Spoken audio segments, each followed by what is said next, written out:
The 7th year, the Lord spoke to Moses on Mount Sinai and commanded him to give the following regulations to the people of Israel. When you enter the land that the Lord is giving you, you shall honor the Lord by not cultivating the land every 7th year. You shall sow your fields, prune your vineyards, and gather your crops for 6 years.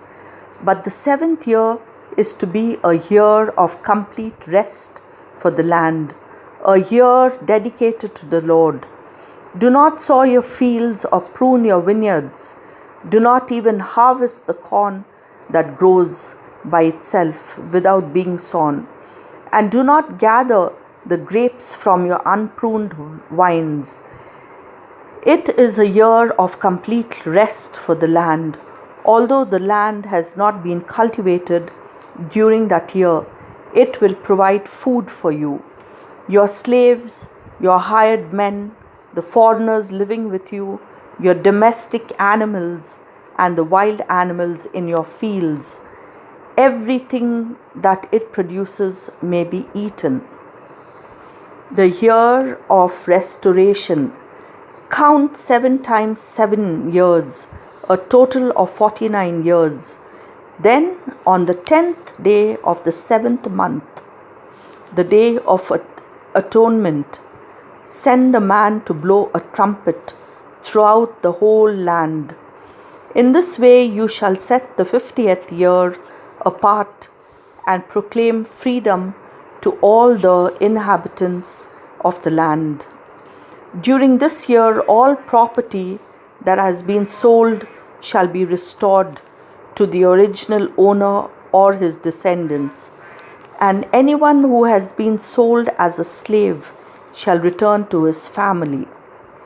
You shall not sow your fields or harvest the corn that grows by itself, or gather the grapes in your unpruned vineyards. The whole year shall be sacrificed for you. You shall eat only what the fields produce of themselves. In this year, all property that has been sold shall be restored to its original owner, so that you sell land to your fellow Israelite or buy land from him. Do not deal unfairly.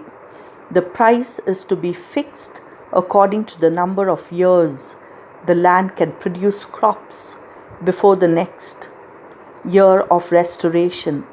If there are many years, the price shall be higher, but if there are only a few years, the price shall be lower, because what is being sold is the number of crops the land can produce. Do not cheat a fellow Israelite, but obey the Lord your God. The problem of the 7th year. Obey all the Lord's laws and commands, so that you may live in safety in the land. The land will produce its crops, and you will have all you want to eat and will live in safety. But someone may ask what there will be to eat during the 7th year, when no fields are sown or no crops gathered. The Lord will bless the land in the 6th year, so that it will produce enough food for 2 years. When you sow your fields in the 8th year, you will still be eating what you have harvested during the 6th year, and you will have enough to eat until the crops you plant that year are harvested. Restoration of property. Your land must not be sold on a permanent basis, because you do not own it. It belongs to God. And if you are like foreigners who are allowed to make use of it, when the land is sold, the right of the original owner to buy it back must be recognized. If an Israelite becomes poor and is forced to sell his land, his closest relative is to buy it back. A man who has no relative to buy it back may later become prosperous and have enough to buy it back himself. In that case, he must pay to the man who bought it a sum that will make up for the years remaining until the next year of restoration, when he would be in any event recover his land. But if he does not have enough money to buy back the land, it remains under the control of the man who bought it until the next year of restoration. In that year, it will be returned to its original owner. If a man sells a house in a walled city, he has the right to buy it back during the first full year from the date of sale. But if he does not buy it back within the year, he loses the right of repurchase and the house becomes the permanent property of the purchaser and his descendants. It will not be returned to the year of restoration, but houses in unwalled villages are to be treated like fields. The original owner who has the right to buy them back, and they are to be returned in the year of restoration. However, Levites have the right to buy back at any time their property in the cities assigned to them. If a house is one of these cities is sold to by a Levite and is not bought back, it must be returned in the year of restoration, because the houses which the Levites own in their cities are their permanent property among the people of Israel. But the pasture land round the Levite cities shall never be sold. It is their property forever. Loans to the poor. If a fellow Israelite living near you becomes poor and cannot support himself, you must provide for him as you would for a hired man, so that he can continue to live near you. Do not charge him any interest, but obey God and let your fellow Israelite live near you. Do not make him pay interest on the money you lend him, and do not make a profit on the food you sell him. This is the command of the Lord your God, who brought you out of Egypt in order to give you the land of Canaan and to be your God. Release of slaves. If a fellow Israelite living near you becomes so poor that he sells himself to you as a slave, you shall not make him do the work of a slave. He shall stay with you as a hired man and serve you until next year of restoration. At that time he and his children shall leave you and return to his family and to the property of his ancestors. The people of Israel are the Lord's slaves, and he brought them out of Egypt. They must not be sold into slavery. Do not treat them harshly, but obey your God. If you need slaves, you may buy them from the nations round you. You may also buy the children of the foreigners who are living among you. Such children born in your land may become your property, and you may leave them as an inheritance to your sons, whom they must serve as long as they live. But you must not treat any of your fellow Israelites harshly. Suppose a foreigner living with you becomes rich, while a fellow Israelite becomes poor and sells himself as a slave to that foreigner or to a member of his family. After he is sold, he still has the right to be brought back. One of his brothers or his uncle or his cousin or another of his close relatives may buy him back. Or if he himself earns enough, he may buy his own freedom. He must consult the one who bought him, and they must count the years from the time he sold himself until the next year of restoration, and must set the price for his release on the basis of the wages paid to a hired man. He must refund a part of the purchase price according to the number of years left, as if he had been hired on an annual basis. His master must not treat him harshly. If he is not set free in any of these ways, he and his children must be set free in the next year of restoration. An Israelite cannot be a permanent slave, because the people of Israel are the Lord's slaves. He brought them out of Egypt. He is the Lord their God. Things of obedience. The Lord said, "Do not make idols or set up statues, stone pillars, or carved stones to worship. I am the Lord your God. Keep the religious festivals and honor the place where I am worshipped. I am the Lord. If you live according to my laws and obey my commands, I will send you rain at the right time, so that the land will produce crops and the trees will bear fruit. Your crops will be so plentiful that you will still be harvesting corn when it is time to pick up grapes, and you will still be picking grapes when it's time to sow corn.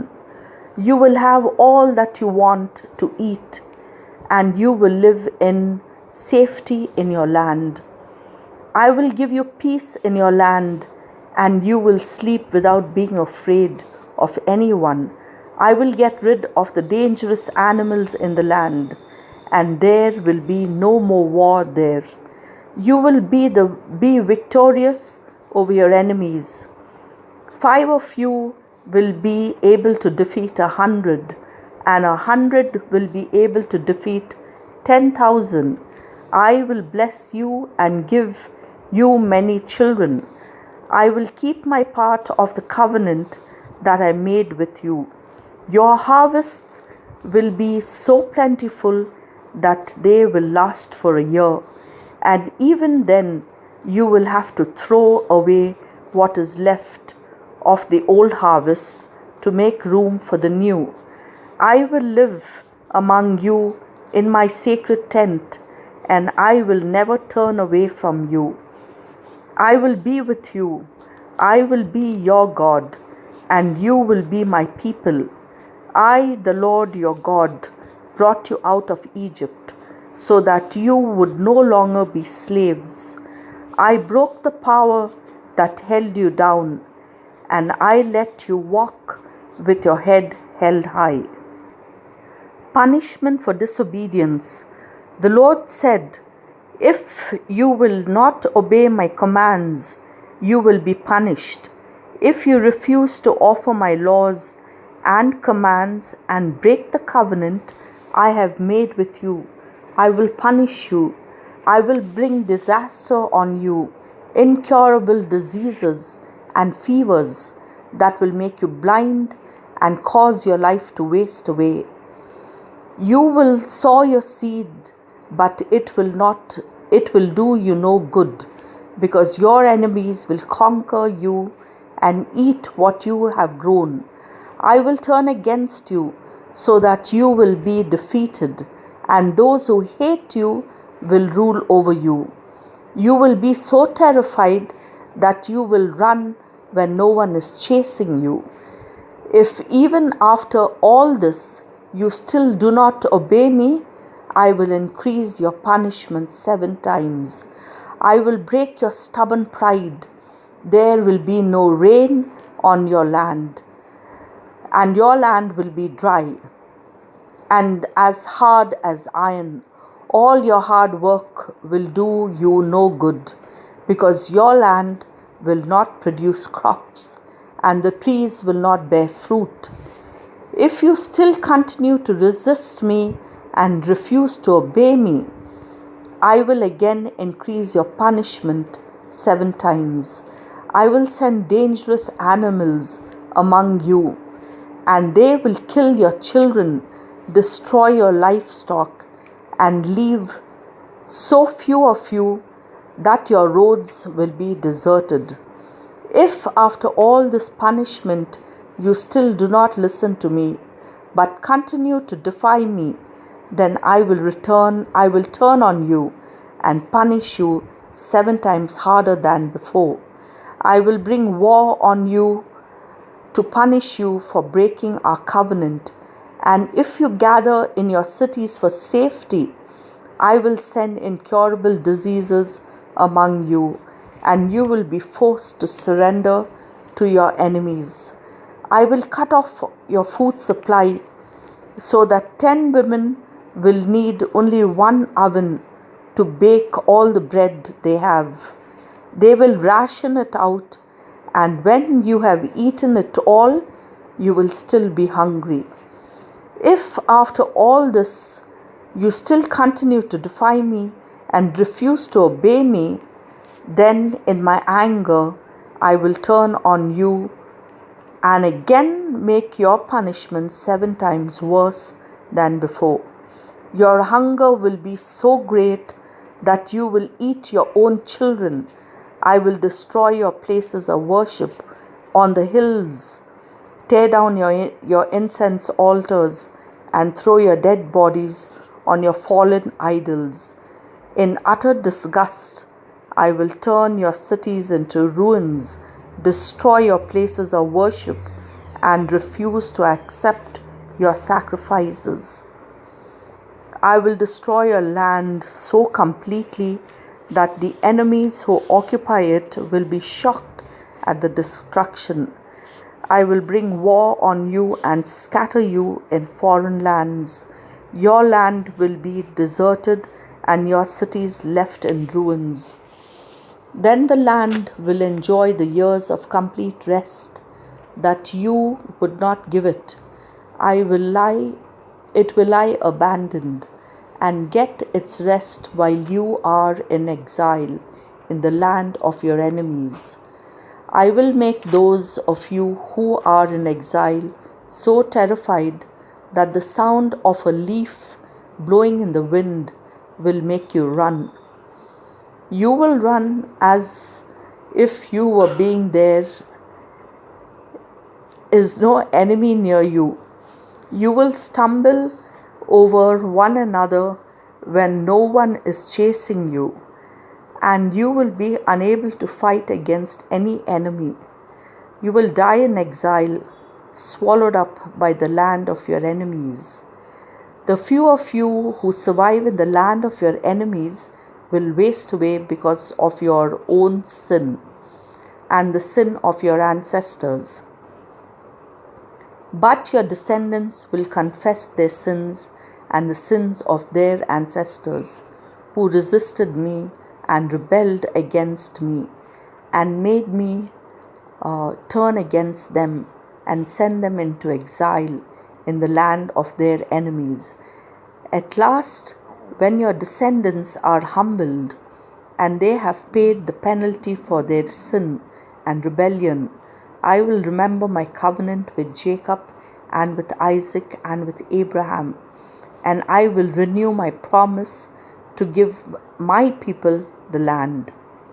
First, however, the land must be rid of its people so that it can enjoy its complete rest, and they must pay the full penalty for having rejected my laws and my commands. But even then, when they are still in the land of their enemies, I will not completely abandon or destroy them. That would put an end to my covenant with them. And I am the Lord their God. I will renew the covenant that I made with their ancestors when I showed all the nations my power by bringing my people out of Egypt, in order that I, the Lord, might be their God. All these are the laws and commands that the Lord gave to Moses on Mount Sinai for the people of Israel. Laws concerning gifts to the Lord. The Lord gave Moses the following regulations for the people of Israel.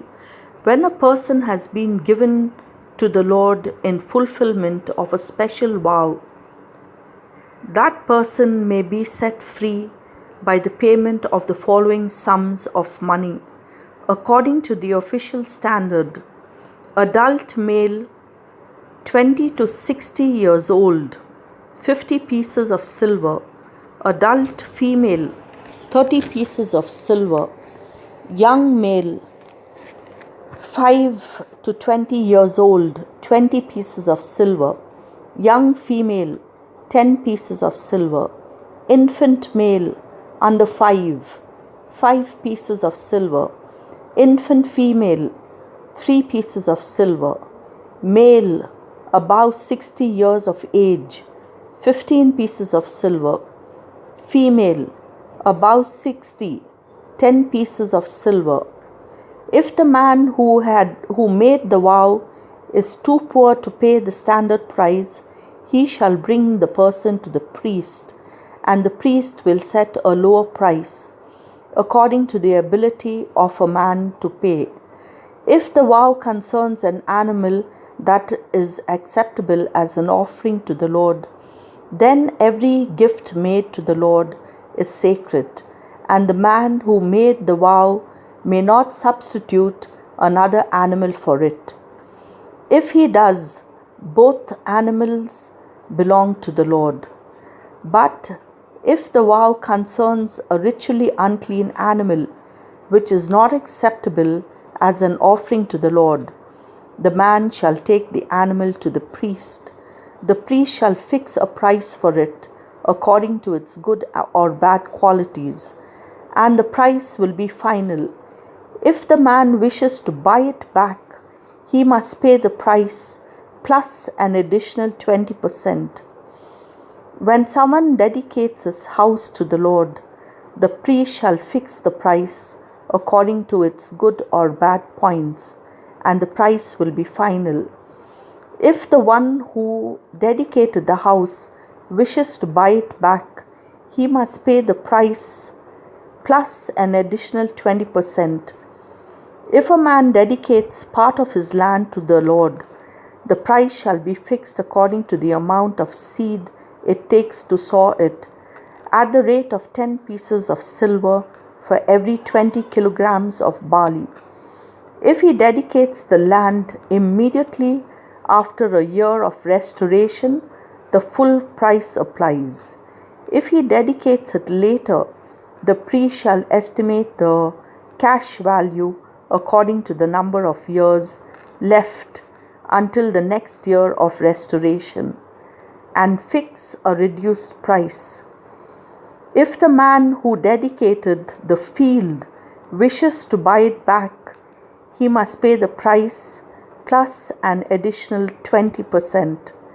If he sells the field to someone else without first buying it back from the Lord, he loses the right to buy it back. At the next year of restoration, the field will become the Lord's permanent property. It shall belong to the priests. If a man dedicates to the Lord a field that he has bought, the priest shall estimate its value according to the number of years until the next year of restoration, and the man must pay the price that very day. The money belongs to the Lord. At the year of restoration, the field shall be returned to the original owner or to his descendants. All prices shall be fixed according to the official standard. The firstborn of an animal already belongs to the Lord, so no one may dedicate it to him as a free will offering.